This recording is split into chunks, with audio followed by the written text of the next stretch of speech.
What's a good word, everyone? It's your boy DKB here. I just want to say thanks for all the support. The channel's been steadily growing, and the number you see below, you can drop a text, shoot a voicemail, any ideas, topics, collabs, etc. you guys want to see. I'll include them in future videos and live streams, and I'll catch you again. Be easy.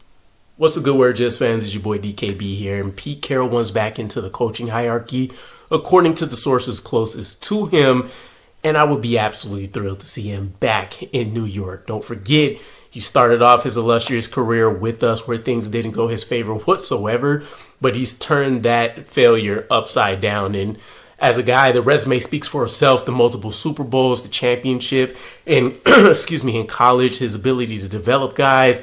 I also think there's a level of innovation that he doesn't necessarily get credit for, which we can chat about here shortly. But before we get into all the things, it is worth noting, I don't know if this interest starts here per se, or if this is just part of him kind of, drawing interest. He's very interested in the Chicago Bears job, right? And I can't blame him.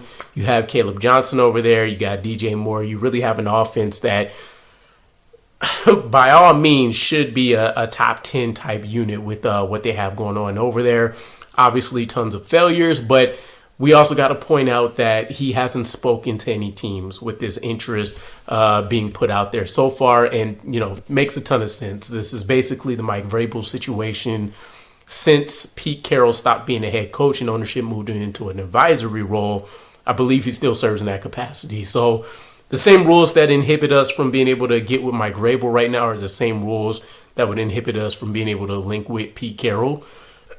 So we'll probably have a couple weeks here to go or not before we see any further news. But Pete Carroll, again, he just brings so much to the table. When I look at everything he's done over the course of his career, one of the things that stands out most to me is the locker room control or the locker room presence, right? And I think this starts with kind of the Rex Ryan syndrome, if you will. And there's plenty of other coaches you can allude this to, but Pete Carroll fits into that mold of guys that are doing this for a crime of passion, if you will, right? Or a pursuit of passion. Happiness isn't entered into the equation. They just feel very strongly about being able to coach, having the opportunity to go out there and develop these guys and seeing that success immediately on the field in some cases, but even over the long term, pay out huge dividends. And I think you need that type of personality. And speaking of which, his personality also is kind of a perfect fit for New York / New Jersey and what the media would want to eat up, but also his ability to go out there and relate to the players, which will be key. So when I look at all of the immediate short-term fixes or problems that he could address in year one, it seems like we'd fix a lot, right? Again, I think he'll connect with pretty much all the players in the locker room right away. Garrett Wilson being one of the biggest problems, I think he finds a way to corral him in pretty much immediately and let him know that he's our ace in the hole over there, outside of the fact that he loves the running game, right? But when it comes to the aerial passing attack, things work through Garrett Wilson, and then we'll figure out how to build out around that, right? But yeah, man, again, high-profile personalities that he's worked with, your Russell Wilsons, your Marshawn Lynch's, your Tyler Lockett's, your Golden Tates, your Legion of Boom, right? He's done it all on both sides. And one of the pieces that I really love is also the fact that he's developed all pro and Pro Bowl caliber players on both sides of the ball. This just isn't your glorified defensive coordinator. This is a guy that's been able to rise above the general token of defensive head coaches not being able to work out in the NFL or keep up with the ever-evolving game of football.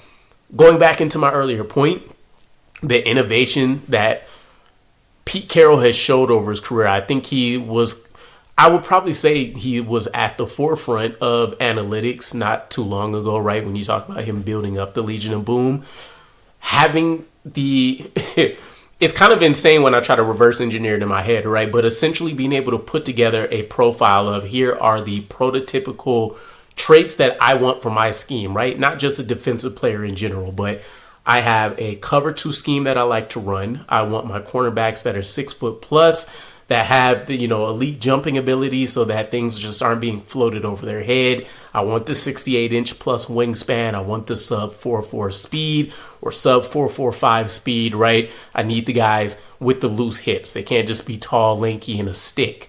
Being able to craft out a profile like that. And then not only that, we can't forget that he's built out most of his elite rosters with guys that were picked in the third round or lower. It's absolutely insane to think about some of the return on investment, the value that he's got drafting guys like Richard Sherman in the fifth round, having your Russell Wilsons in the third, all of the other names, right, that he's been able to pick up. I would say the irony in that is also that you've seen a lot of his first round failures. It may be him trying to get a little too cutesy with picking up more of the athletic trait guys than the guys that maybe have year one ready skill sets. When you look at guys like a Rashad Penny, for example, I'm trying to think of the defensive linemen that they had a couple years back, but it's escaping me. But nonetheless, Pete Carroll, I would say, is comfortably ahead of Mike Vrabel, in my opinion, if the rumors here are true and he does truly want to return. Pete Carroll becomes the number one target. And I think Woody Johnson would also see it that same way with the recent rumors that they do want a guy with previous head coach experience. This just makes a ton of sense. Former fit. It's kind of like the Aaron Glenn situation, right? And although Pete Carroll didn't come to us as a player, it is a coach coming back to return good on what he couldn't originally get done, right? And I think in the short term success, you look at him being able to flip the Garrett Wilson situation. You look at him reinvigorating a Sauce Gardner, a Breece Hall. You look at him continuing to have Jamien Sherwood on his developmental track as an excellent option to replace CJ. You look at the defense, obviously coming back and returning to form as a top 10 unit. And you look at overall this just being a competitive roster that pushes for a playoff spot.